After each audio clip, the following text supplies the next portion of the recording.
Lead white is the white of academic painting.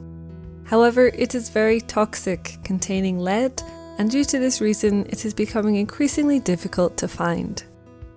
Why is it so popular? Used by artists for centuries, dating back to the 4th century BC, it is the most important white pigment to have existed. It is also very poisonous, and when artists used to grind the pigment themselves, the lead dust in the air could cause lead poisoning. It is a warm white, and the texture is unparalleled. This is my experience anyway. It has a buttery texture and is perfect for painting thick layers and highlights.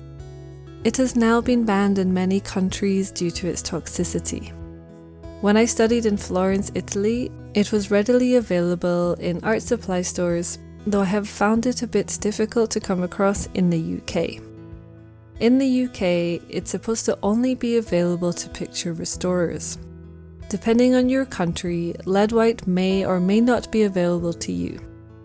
It is not dangerous as long as it remains outside of your body. Now, we have an alternative. We have many other kinds of whites. I like to use titanium white.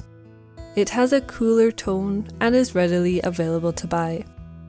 It is not as buttery or dense as lead white, nor does it have that warm tone which makes it perfect for portrait painting.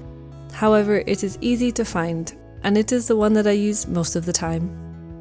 If I have an important portrait commission, I will still tend to use lead white, but as I said, titanium white is fine as a substitute.